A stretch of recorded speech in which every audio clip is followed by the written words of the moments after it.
Hello, I have a charming young assistant here helping me make this video. I'm going to be talking about Russia's reasons for going to war in Ukraine, and I have been much put in mind of the Aesop's fable about the wolf and the lamb. If you may remember that the wolf accuses the lamb of doing all sorts of different inconvenient things, and then ends up by saying, when each thing is refuted, the wolf says, oh, well, it doesn't matter, I'm going to eat you anyway. And that very much reminds me of what Putin has been doing. Now, I know whenever I make a video criticising Russia's action in Ukraine, I get a lot of stuff from outraged Russian robots. So, and I suppose that's there to try and deter me from making videos like this. And of course, it does make me think twice, because I think, oh, I'm going to get a lot of spam and stuff. But then, of course, it means more comments. So the more comments I get, the higher profile my video has. So it's actually probably works all to the good, except, of course, like many women, I don't like starting fights. Right, well, I'm going to do it anyway, because I'm also, like many women, stubborn. So I was just thinking of all the things that reasons Russia has given for going to war. And I made a list here, which I'm going to refer to on the screen, and in no particular order, really, because a lot of the stuff it just doesn't make any sense. But first, I'd better tell you I'm granniopteryx. I'm here on YouTube, Rumble, BitChute and Minds. I let you know when I've uploaded a video, on Twitter, Gab and Parler, and that might be useful for you, because YouTube tends, especially if you're watching this on YouTube, YouTube tends to be a bit careless about notifications, also careless about hanging on to subscriptions. So if you want to help my channel, click like, share and subscribe, and if you're on YouTube, check that your subscription is still going on.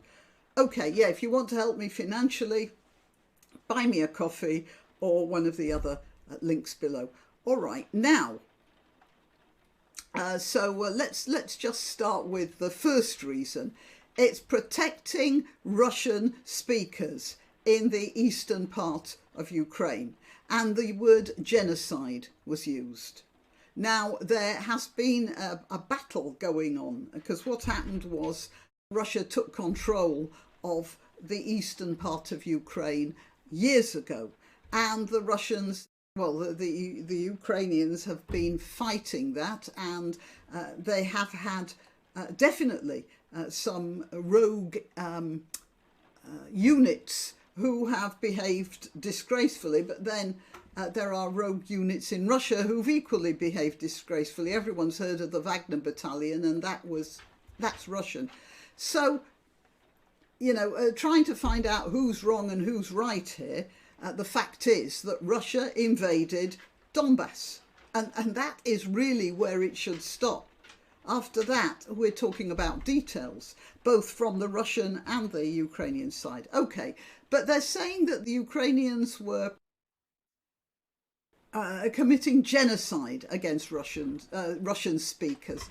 No, they weren't. And genocide is a word, and fascism is a word far too easily and flippantly thrown about, and completely out of context of their true meaning. Okay.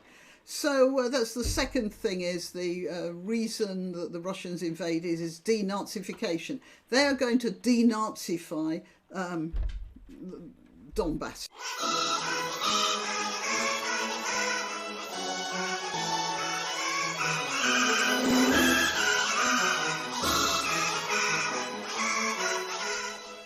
Now, let's look at this. There's a Nazi party in Austria. Does that give France or Germany the right to invade Austria to deal with the Nazis there? There are Nazis in Germany. Give it the same idea the other way round. There are Nazis in France. there are far-right people in France that a lot of French politicians call Nazis, and if they choose to define them as Nazis, then would that give Spain the right to invade? There is no right of any country to invade another country just to get rid of Nazis, and I'm not going to go into what America did in Iraq, but they had no right to do that either. Okay, so that's the fascist thing out the way.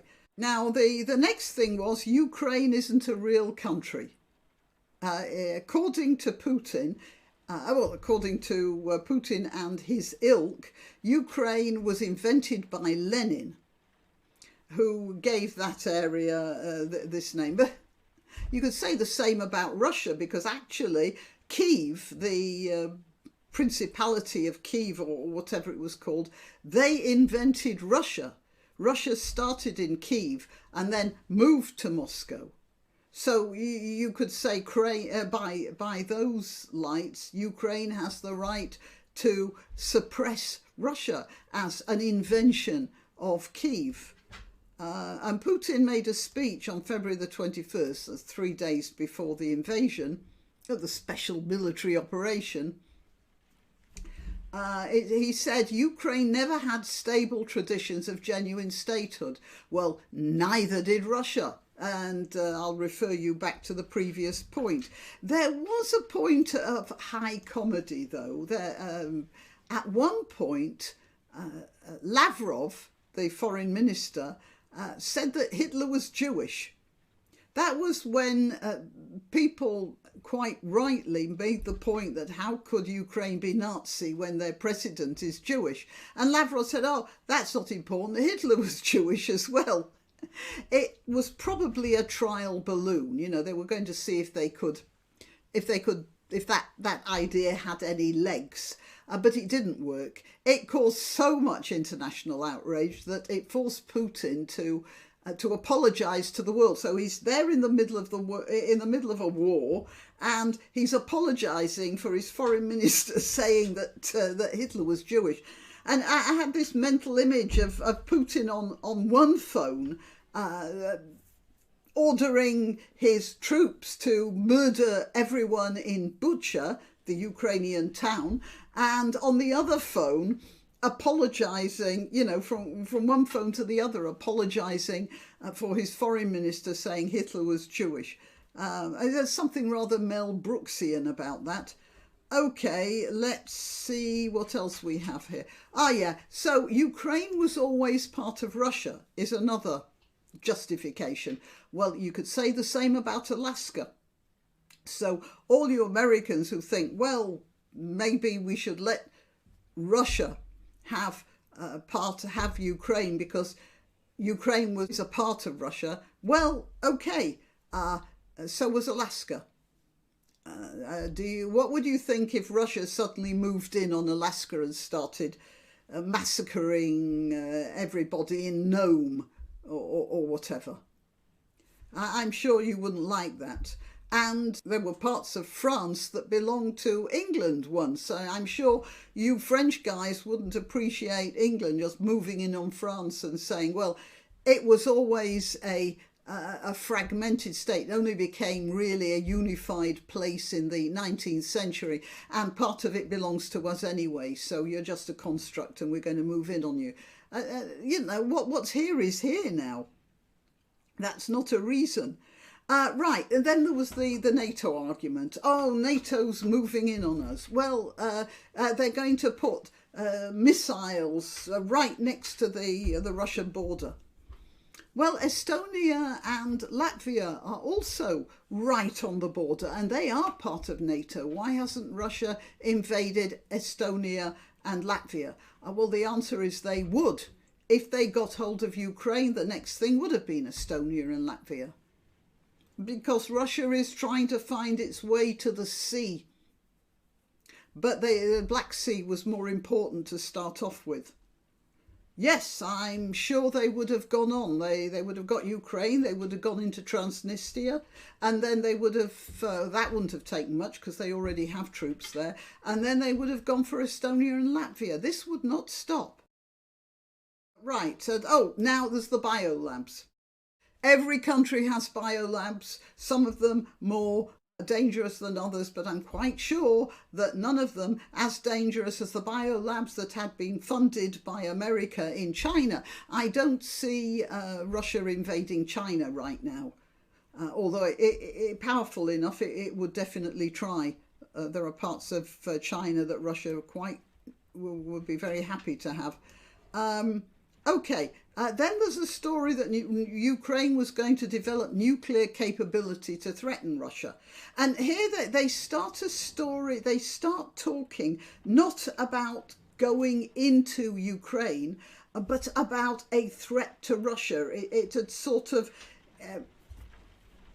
whereas to start with, Putin was selling the war to his people as a great war of liberation to an oppressed neighbour, then suddenly it becomes an existential threat to Russia itself, because he knows that that's what really makes people fight. So the first thing was that that Ukraine was going to develop nuclear capability. Ukraine had atomic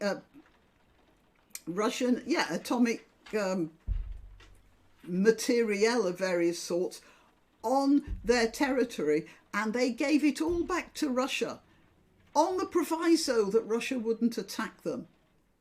Put not your trust in princes, Ukraine. The next thing, now they're talking about Ukraine developing a dirty bomb. Well, let's go back to the other thing. They have no nuclear capability.